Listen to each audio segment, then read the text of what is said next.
Hello friends, मैं एक बार फिर से उपस्थित हूँ कहानी सफ़र इश्क का अगला भाग लेकर।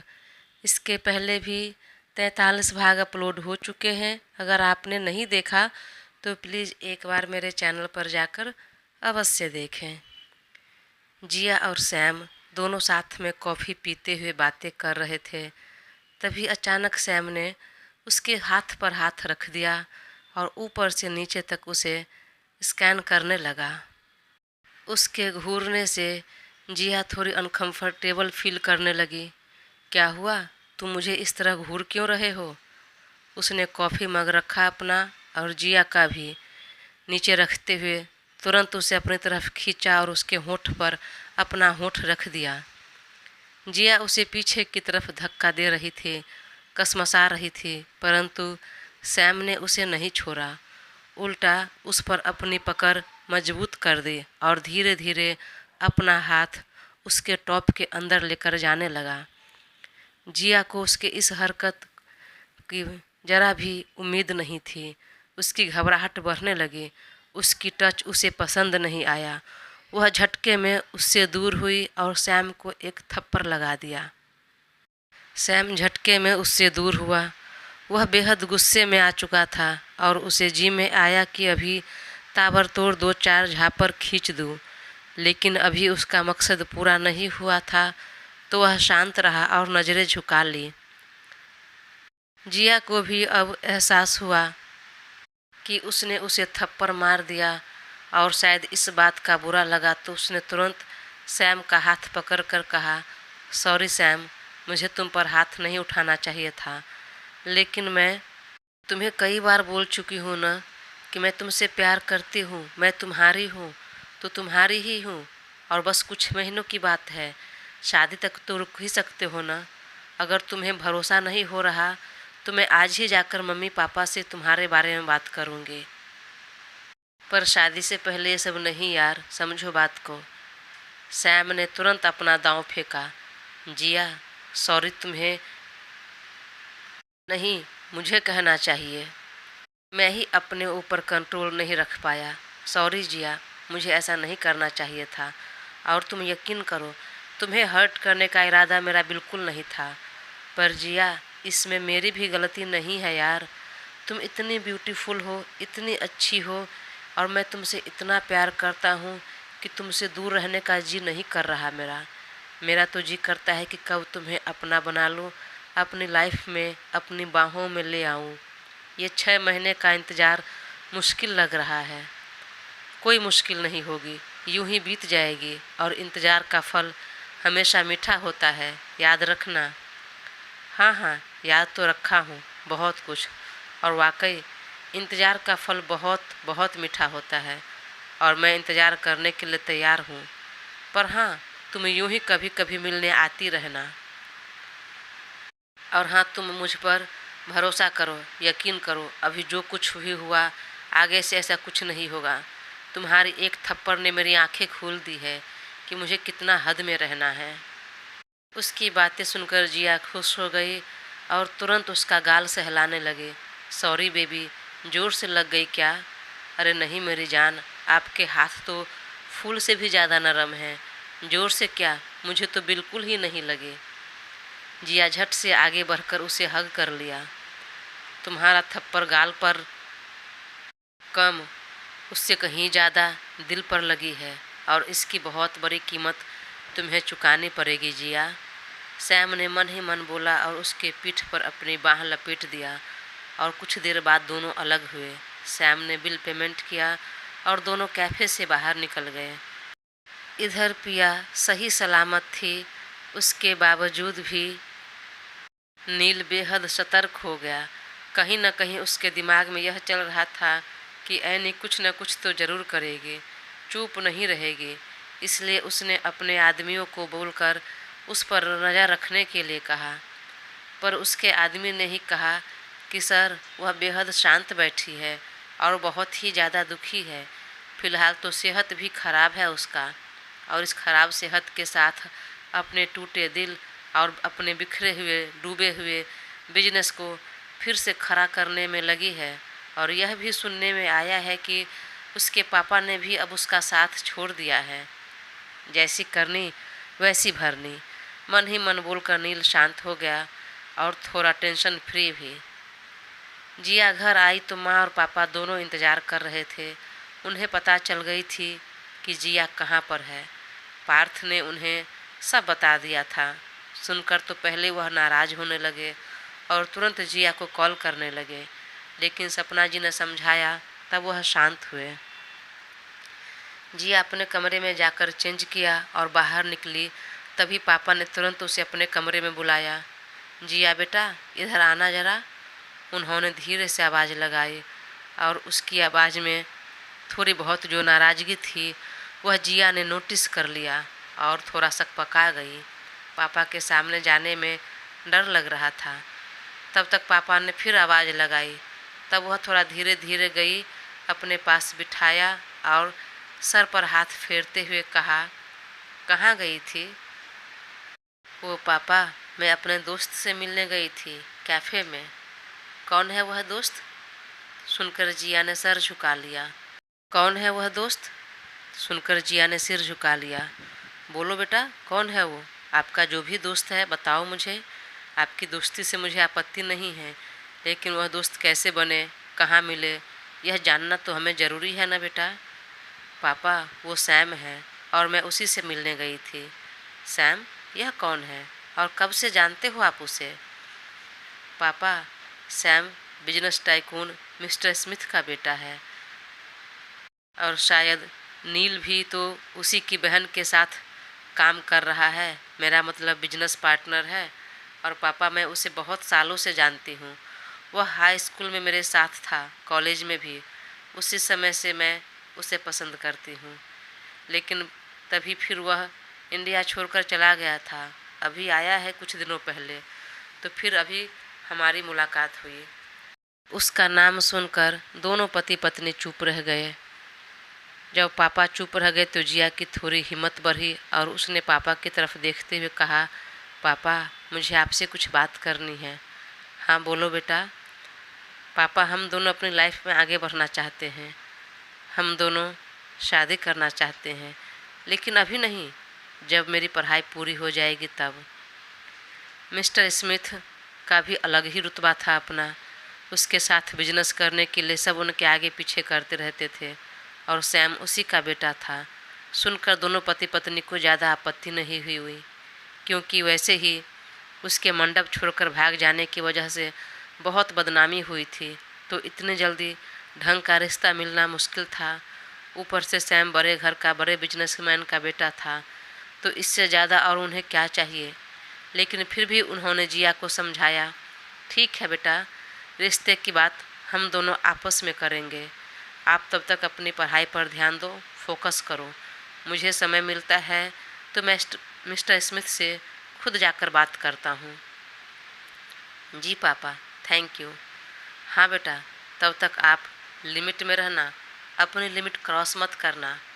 जी पापा, भरोसा रखिए। पापा को उसकी दोस्ती से कोई आपत्ति नहीं हुई। वह भी अपनी सहमति दे चुके थे, तो उसकी खुशी का ठिकाना नहीं रहा और तुरंत सैम को कॉल लगा दिया। सैम जो अपने कमरे में बैठा था और अभी जिया के थप्पड़ मारे गाल पर अपना हाथ रखा हुआ था और मन ही मन उसी से बदला लेने की सोच रहा था। तभी जिया का कॉल देखकर उसने तुरंत रिसीव किया और वह कुछ बोलता उससे पहले ही जिया खुशी खुशी उसे सारी बात बताने लगे।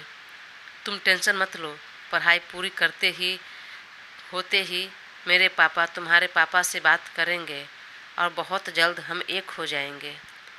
सैम ने दांत खींचते हुए अपनी आंखें छोटी कर ली और मन ही मन कहा, शादी और तुमसे? कभी नहीं, कतई नहीं। तू मेरे इतना पीछे लगी है सालों से और कहीं ना कहीं अच्छी लगी। बस मुझे तुम एक दिन के लिए चाहिए, एक रात के लिए, अपने एंटरटेनमेंट के लिए, और इससे आगे कुछ नहीं। अपनी लाइफ में हमेशा के लिए लाने का तो मैं सोच भी नहीं सकता। क्या हुआ, कुछ बोल नहीं रहे हो तुम? अरे मेरी जान, इतनी खुशी है कि मैं कुछ बोल नहीं पा रहा हूँ। ठीक है, तुम अपनी पढ़ाई पर ध्यान दो फिलहाल। जब तुम्हारी पढ़ाई पूरी हो जाएगी तो फिर हम एक हो जाएंगे अब हमें तुम्हारी पढ़ाई पूरी होने का इंतज़ार है। हाँ ओके, थैंक यू बोलकर दोनों ने फ़ोन रख दिया। इधर अखिल को पता चला कि नील के मम्मी पापा आए थे जिया के रिश्ते की बात करने, और उसे यह भी पता चला कि माँ ने साफ इनकार कर दिया है। वहीं पापा को कोई आपत्ति नहीं है। तो ना चाहते हुए जब अखिल ने जिया के बारे में सोचने लगा, जिया को भी वह बचपन से जानता था, देखा है, उसे कभी बुरी नहीं लगी। ठीक ही है, बस थोड़ा बचपना है उसमें और थोड़ी मुँह फट भी, कुछ बोलने से पहले सोचती समझती नहीं है। और यह सब बस घर में सबके हद से ज़्यादा लाड़ प्यार मिलने की वजह से है, जो कि समय के साथ ठीक हो सकता है। लेकिन अपने शादी से भागने की वजह से जो माँ के मन में नाराज़गी हुई थी, इस वजह से उसे अपने घर की बहू बनाने के लिए वह तैयार नहीं हुई। तो फिलहाल अखिल भी शांत रहा, कुछ बोला नहीं। और अभी जिया भी पढ़ाई कर रही थी, तो सोचा जब उसकी पढ़ाई पूरी हो जाएगी तब तक बात भी थोड़ी पुरानी हो जाएगी, माँ का गुस्सा भी कम हो जाएगा, तब माँ को मना लेंगे। एक दिन सब साथ में खाना खा रहे थे तो माँ ने पूछ लिया, अखिल कोई है तुम्हारी नज़र में तो देख लो। लेकिन किस लिए माँ? किस लिए? शादी के लिए। हम सोच रहे हैं कि तुम्हारी शादी कर दे, उम्र हो गई है, घर में बहू आ जाए तो अच्छा रहेगा, मैं भी निश्चिंत रहूँगी। माँ मेरी नज़र में क्या कोई भी नहीं है, अगर आप दोनों को कोई पसंद है तो आपकी पसंद मुझे चलेगी, मैं तैयार हूँ अरेंज मैरिज करने के लिए। तो फिर ठीक है, हम ढूंढना शुरू करते हैं। ठीक है ढूंढिए, जब मिल जाए तो मुझे बुला लीजिएगा, मैं नेक्स्ट वीक वापस कनाडा लौट रहा हूँ।